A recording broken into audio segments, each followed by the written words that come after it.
کہ اگر ہمیں ہمارے کسی رشتہ دار نے کسی خوشی کے موقع پر اگر بلایا نہیں ہے، دعوت نہیں دی ہے، تو ہم نے بھی یہ نیت کر لی ہے کہ جب ہمارے ہاں جب خوشی کا موقع آئے گا تو ہم نے بھی انہیں نہیں بلانا۔ اور یہ عام چلتا ہے، ایک تو یہ کہ انہوں نے بلایا نہیں، ہم بھی نہیں بلائیں گے، اور دوسرا ایک انداز یہ بھی ہے کہ کسی موقع پر ہم نے بلایا تھا لیکن وہ رشتہ دار نہیں آئے، اب وہ بلا رہے ہیں، ہم نے بھی نہیں جانا۔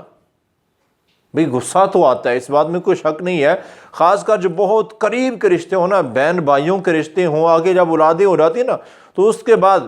جب بلایا وہ نہیں آئے یا ہمیں انہوں نے بلایا نہیں، اس طرح کی باتیں ہوتی ہیں، تو پھر ہم اتنے پکے ضدی بن جاتے ہیں کہ نہیں جی یہ ہو سکتا ہی نہیں ہے۔ اب ہوا کیا ہے کہ جب انہوں نے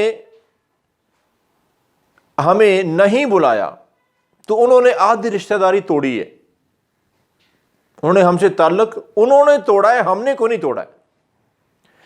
اب جب ہمارے ہاں کو موقع بنتا ہے، جب ہم دوسرے رشتہ داروں کو دعوت دیتے ہیں اور ان کو خاص کر کے نہیں دیتے، تو ہم پوری رشتہ داری کو توڑ رہے ہوتے ہیں۔ بھئی انہوں نے عمل کیا تو وہ بھی آدھا تھا، قطع رحمی انہوں نے کی تو وہ اس طرح تھی کہ انہوں نے ہمیں نہیں بلایا تھا، اب ہم بھی نہ بلا کے تعلق مکمل ختم کر رہے ہیں کہ نہ تم ہمارے نہ ہم تمہارے۔ اور یہ ضد تو اکثر دیکھی گئی ہے، گھروں میں چیک کر لیں، تھوڑا سا بھی اگر آپ گہرائی سے دیکھیں گے تو ہمارے ہی خاندانوں میں یہ چیز چل رہی ہے کہ ان کے ہاں خوشی کا موقع تھا تو انہوں نے ہمیں دعوت نہیں دی ہے، ہاں انہوں نے غلط کیا ہے۔ اگر دوسرے رشتہ داروں کو بلایا ہے تو ہم بھی بڑے قریب کے رشتہ دار تھے، ہمیں بلانا چاہیے تھا، لیکن انہوں نے ہمیں دعوت نہیں دی، ہمیں نہیں بلایا، ہمیں برا لگا، یہ تو انہوں نے کیا، غلط کیا۔ اب جب ہمارے ہاں کو خوشی کا موقع ہے،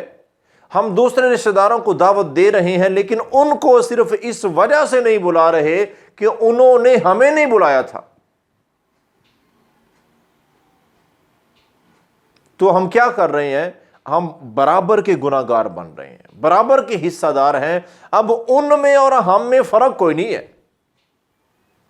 پہلے وہ برے تھے، انہوں نے غلط کام کیا تھا، اب ہم بھی برابر کے ہیں، ہم نے بھی کوئی کمی نہیں چھوڑی ہے۔ رشتے کو انہوں نے آدھا توڑا تھا اپنی طرف سے، ہماری طرف سے نہیں توڑا تھا، اب ہم نے بھی نہیں بلایا ہے یا ہم نے بھی دعوت نہیں دی ہے تو ہم نے پوری طرح رشتہ توڑ دیا۔ پہلے صرف ہمارا جانا ختم تھا، اب آنا جانا ختم ہو گیا، نہ وہ آئیں گے نہ ہم جائیں گے، تو رشتہ ختم۔ میرے بھائیوں، یہ صلہ رحمی، جو رشتہ داریوں کو جوڑنا، کسی نے ہمیں نہیں بلایا لیکن ہم اپنے موقع پر ان کو دعوت دیں، صرف اللہ کو راضی کرنے کا، غصہ بڑا ہے لیکن ہم وہ سارا غصہ پی جاتے ہیں اللہ کو راضی کرنے کے لیے اور ان کو دعوت نامہ بھیج دیتے ہیں۔ وہ غلط کر رہے ہیں، ہم غلط نہیں کریں گے، ہم ان کے ساتھ اچھا سلوک ہی کریں گے، یہ صلہ رحمی ہے۔ اور یہ اتنا بڑا میرے بھائیوں مقدس ترین عمل ہے کہ خود نبی رحمت صلی اللہ علیہ وسلم ایک دفعہ، اور یہ حدیث پاک مصنف ابن ابی شیبہ میں بھی موجود ہے، کہ نبی کریم صلی اللہ علیہ وسلم ایک دفعہ تشریف فرما تھے کہ خصم قبیلہ، ایک مدینے کے پاس ایک قبیلہ تھا خصم، تو خصم قبیلے کا ایک شخص نبی کریم صلی اللہ علیہ وسلم کی خدمت میں حاضر ہوا اور عرض کرتے ہیں کہ اللہ کے رسول صلی اللہ علیہ وسلم جی، آپ مجھے ای الاعمال افضل، اے اللہ کے رسول صلی اللہ علیہ وسلم مجھے افضل اعمال کے متعلق بتائیں، ایسے عمل جن کی فضیلت، جن کا اجر، جن کا ثواب، جن کا درجہ بہت زیادہ ہے، ایسے عمل بتائیں۔ تو نبی رحمت صلی اللہ علیہ وسلم نے کیا فرمایا؟ الایمان باللہ، سب سے پہلا عمل، سب سے زیادہ فضیلت والا یہ ہے کہ تمہارا اللہ پر ایمان مضبوط ہونا چاہیے، تمہارے ایمان میں کوئی شرک نہیں ہونا چاہیے،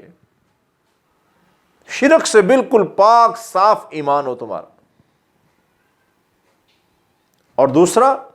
دو عمل آپ نے بتائے، ایک تو ایمان اور دوسرا فرمایا کہ صلۃ الرحم بڑا افضل ترین عمل ہے کہ جو رشتہ دار برا سلوک کریں ان کے ساتھ اچھا سلوک کرو۔ اب یہاں پہ سبحان اللہ ماشاء اللہ بڑا اچھا عمل ہے، کتنا آسان عمل ہے، لیکن کرتا کون ہے؟ کوئی بھی نہیں،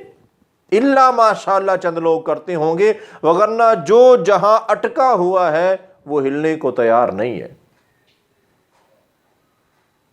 باقی سب کچھ ہو سکتا ہے، لیکن انہوں نے ہمیں نہیں بلایا تھا، ہم نہیں جائیں گے، یہ پتھر پہ لکیر ہے۔